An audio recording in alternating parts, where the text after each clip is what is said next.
সকালবেলা উঠেই এখানে দুধটা জাল দিচ্ছি, কারণ দুধটা হচ্ছে রাতের দুধ, তো একটু জাল না দিলে নষ্ট হয়ে যাবে। আর আমি এখানে খাচ্ছি একটুখানি বিস্কুট। জানি না এভাবে কে বিস্কুট খায়, কিন্তু আমি খাই। কৌটো থেকে বের করে বা কৌটো থেকে নিয়ে নিয়ে এভাবে খাই। একটা দুটো খুব কম সময়, বেশি খাই না আমি। যখন হঠাৎ কোনো সময় মন চায় তখনকে এভাবেই বিস্কুট খাই। আর এদেরকে তো তোমরা চেনোই, এরা হচ্ছে আমাদের বাড়ির সদস্য, মুরগি মাসি। তো এদেরকে মা দিচ্ছে খাবার। এভাবে খাবার দেওয়াটা নতুন করে দেখলাম, অভ্যেস করেছে। না হলে তো মারামারি করে সব সময়, খেতে খাওয়ার থেকে মারামারিটাই বেশি করে, সেটা সব সময় ভালোও লাগে না। তো মা এভাবে কীভাবে যেন একটা অভ্যাস করেছে। আমি মামা বাড়িতে ছিলাম দুদিন না 3 দিন, মামা বাড়ি থেকে এসে দেখি এরকম অভ্যাসটা করে ফেলেছে। তো এই অভ্যাসটা ভালোই। আর দেখো এখানে মায়ের পায়ের কাছে সবাই এসে ভিড় করে আছে, এখান থেকে খাবে। আর আমার হাত থেকে টুপ করে বিস্কুটটা পড়তেই উনি নিয়ে দৌড়ে চলে গেল। তো ওরা খাচ্ছে, খাক, আমি দুধটা জাল দিই। এখানে দেখো দুধটা উতলেও যাচ্ছে, আমি একটু গ্যাসের স্টিমটা বাড়িয়ে দিলাম। আর কদিন থেকে মামা বাড়ি থেকে আসার পর থেকে শরীরটাও ভালো না, সেরকমভাবে ভিডিও করা হচ্ছে না, একটাও ভ্লগ দিইনি এর মধ্যে। মামা বাড়ি থেকে এসেছি আজ 3 দিন হয়ে গেল। 3 দিনের মধ্যে 2 দিন থেকেই শরীর ভালো না। যেদিনকে এসেছি সেদিন তো ভালোই ছিলাম, যেদিনকে এসেছি সেদিন তো সন্ধ্যাবেলা এসেছি, আর তারপর দিন সকাল থেকেই জ্বর। এই যে ভিডিওটা দেখছো, এইটা হচ্ছে পরদিন সকালবেলা। পরদিন সকালবেলায় আমি বিছানা তুলে একটু শুয়েছিলাম, তারপর হঠাৎ করেই জ্বর এসেছে। আগে থেকে একটু সর্দি সর্দি ভাব ছিল, জ্বর আসার পর থেকে তো 2 দিন থেকে আমি পুরো বিছানায়, এই যে বিছানাটা গুছিয়েছি, তারপর 2 দিন আমি আমার বিছানায় গোছাইনি, শুধু কোনো রকমের মশারিটা তুলে শুয়ে থাকি, মশারিটা তুলি আর শুয়ে থাকি। তো আজকে আমার শরীরটা মোটামুটি ভালো, তো আজকে আমি আবার ব্লগ দিচ্ছি নতুন করে। আর 2 দিন তো কী অবস্থা গেল সেটা বলারই মতন না। বিছানাটা এখন গোছাচ্ছি, যে ভিডিওটাতে দেখছো তখনও আমার শরীরটা খারাপ লাগছিল, কিন্তু বুঝতে পারিনি যে তখনও আমার শরীরে জ্বর আছে। তার কিছুক্ষণ পর আমি খেয়ে দিয়ে শুয়েছিলাম, তখন হঠাৎ করেই জ্বরটা আসে। তারপর ওষুধ তো ছিল না ঘরে, দাদা ওষুধটা পাঠানোর পর খাবার পর তারপর গিয়ে জ্বরটা কমেছে, তবুও পুরোপুরি কমেনি, আরও ছিল। আস্তে আস্তে এখন কমেছে। পুরোপুরি 2 দিন লেগে গেছে জ্বরটা কমতে। তো আমি এখানে বিছানাটা গোছাচ্ছি। মামা বাড়ি থেকে আসার 3 দিন পর এসে নিজের বিছানায় ঘুমিয়ে আরামও লেগেছে।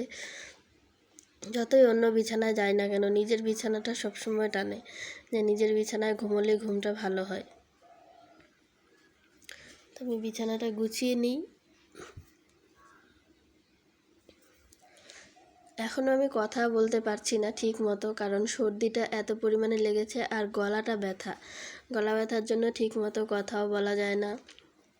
একটু বেশি কথা বললে গলায় আবার ব্যথাটা লাগে।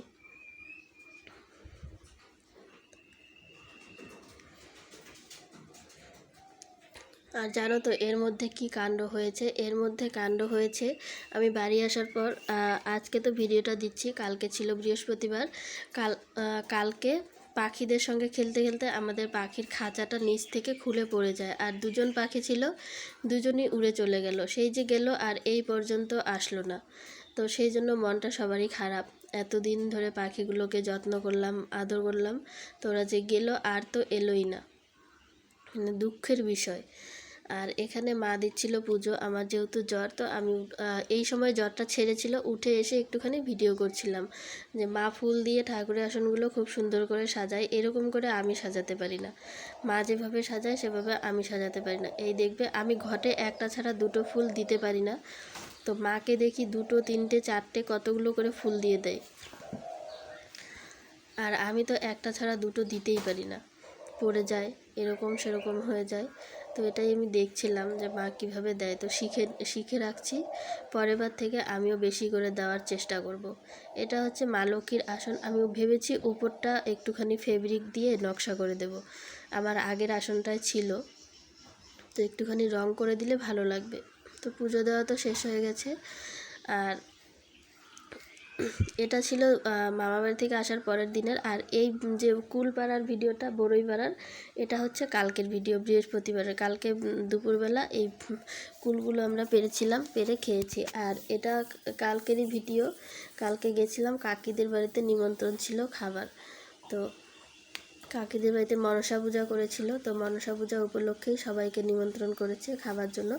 আমি তো বাড়িতে ছিলাম না, কাকিদের বাড়িতে পুজোয় যেতে পারিনি।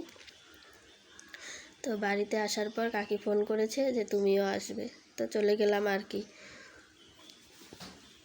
গিয়ে এই যে ভাত ডাল মাছ মাংস সব কিছু দিয়ে খাওয়া দাওয়া করে একটা জেঠু বাড়িতে আসলাম। তো ওদের বাড়ির এপাশে দেখি মৌসুমি ফলের গাছ, দেখো মৌসুমি ফলটা কি ধরেছে, ভালোই লাগে খেতে, তবে একটু পানসে পানসে, বেশ মজা লাগে।